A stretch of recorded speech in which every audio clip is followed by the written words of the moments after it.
welcome back to Let's Play Ratchet and Clank. I am Mark Pork, that's Ratchet, and on his back is Clank.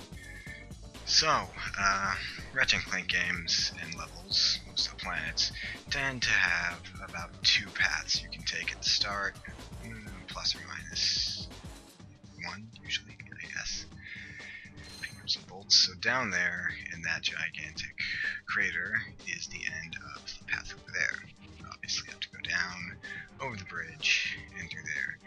The other path is up here, through this cave, which leads into a refinery or something. We will be getting to that in a moment. Oh, these are the Gadgetron vendors, where you buy your ammo and weapons. And that guy's pretty nice. He's cool. So we got the Pyrocitor, which is a flamethrower, and we can buy ammo for our bomb glove. So you can buy your weapons here, and then you can buy the ammo for them afterwards. The thing at the top says says something about each and every weapon, or just some random stuff. If you wait long enough, I think it says something like, are you having fun doing this, or something like that. Anyways, we're going to follow this trail of bolts over back here into this lake where Ratchet can swim. Press square button to dive, X button to surface, and you can't really do much about that. That meter, of course, air. You run out and you die. And this is a bolt crank. Put the wrench on it, spin in a circle, and it activates something. Excuse me. Alright, so here. You can blow up these mushrooms for bolts. These guys will shoot at us. They fire in 4 volleys and they have a pretty short range.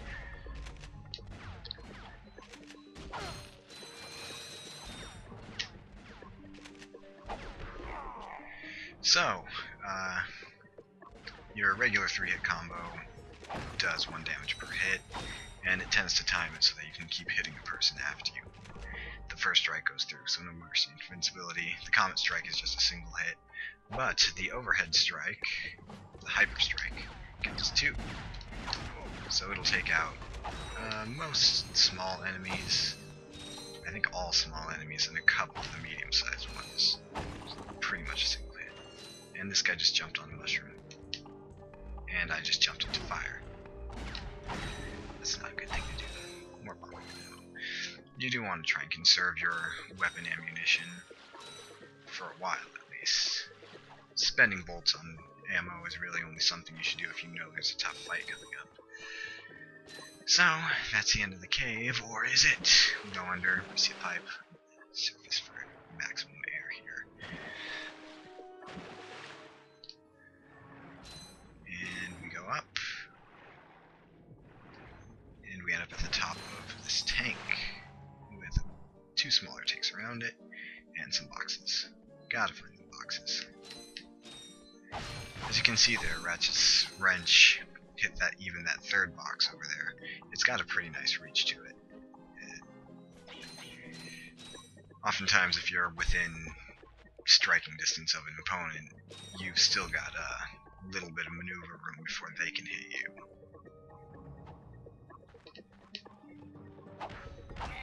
And so these little guys are your small enemies from the planet. They won't be doing much. That one doesn't break. I keep forgetting that. I never get that one right. And plenty of mushrooms. So just set up camera. Need to remember this. It's weird getting used to the old controls of like a first installment of a game before I change it to a much better one. They're so used to the controls for the better controls, or like this. The later ones do have a lock strafe mode.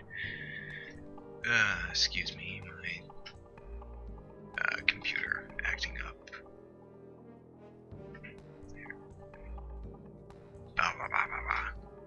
Okay. Should be working now. I hope so. Alright. So, again, another pool, another couple of mushrooms. I don't think I can break these ones. Nope. And a tunnel.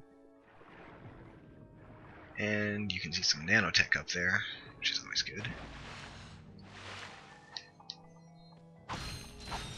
And I believe... Oh, that was just for bolts. That's kind of disappointing. But not entirely disappointing. There are, of course, other collectibles and stuff that you can get throughout the game. Now, we could go down into the war zone down there, but I do believe going up in here would be the better option. Mostly because it gets us more bolts, and... okay, looks like a rogue missile knocked down a path for us. Wait a second. Timing puzzles. Get used to these. So Ratchet's double jump there doesn't actually get you any extra height, or if it does, it's a very minuscule amount. Oh, and you can knock enemies into boxes and they'll explode them. It's a very minuscule amount of air that you can get. But another thing he can do is if you double jump off of something, he can jump, wall jump. And they don't really use it too much. It's only really used in places where it's specifically meant to be used.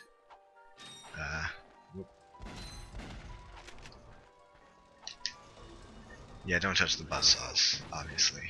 That's bad. That's not OSHA compliant. Somebody should fix that. I'd like to register a complaint. More nanotech I don't need. Plenty of bolts. And gadgetron. Gotta get that ammo. Come on, there we go. Full up on bomb glove ammo. So I should probably start exploding people, right? Yeah, no. I'm a cheapskate. Plus I got these awesome wrench skills. What else am I gonna do with it? You can break just about anything. Well, in later games you can break just about anything, but there's a lot of stuff that you can break. Sometimes pipes and stuff too. But you're going to want to try and get as many bolts as possible, obviously. No, that didn't actually hurt me. Did it?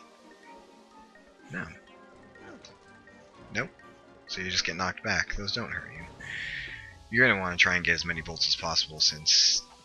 well, you'll see in a moment after we get to the end of this. And every single bolt counts, not a single one left behind. It's on the other side. Whoop. Watch out for the cliffs. I don't think there's anything in the bottom of those trenches. I won't worry about it. So there are boxes over here. I tend to jump just before it registers that I go off the cliff. I guess that's a bit of luck on my part. Almost near 3,000 volts, it's pretty good. Whoa. And I'm lost. Hold on.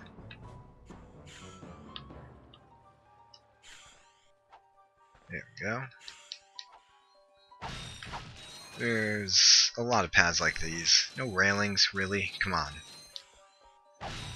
I mean, I know we're on another planet and everything, but seriously, guys. I mean, unless the natural people of this planet are highly resistant to falls, I really think some rails are in place here.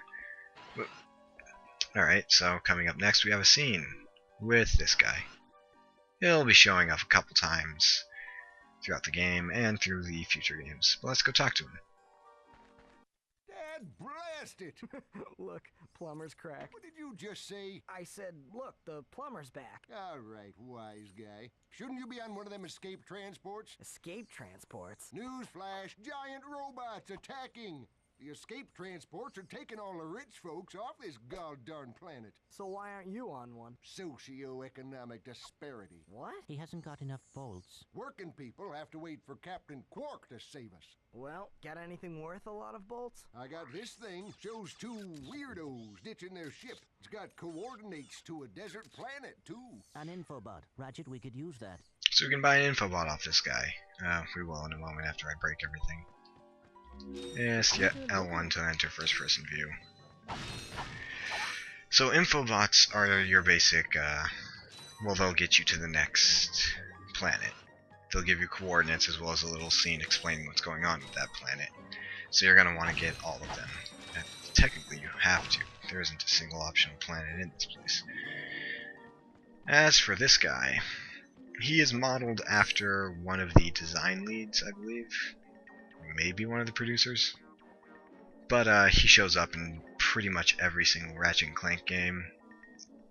He's only really known as the plumber. And the reason I said you always want to collect bolts is because Ratchet and Clank does this a lot, where they just kind of put up arbitrary money walls. You have to buy something from somebody to go and get the item or gadget you need to progress. It's kind of bad game design. It gets really bad in the second one, and I believe they stop it by the third one. Almost entirely, if not completely entirely. But, anyways, we need that infobot. So, of course, I don't even know what the hell he's fixing. You're a plumber. This does not look like a toilet. I should probably not judge, you know, what alien species and all. So we better buy that. See who these two weirdos are in this desert planet, if it's anything interesting.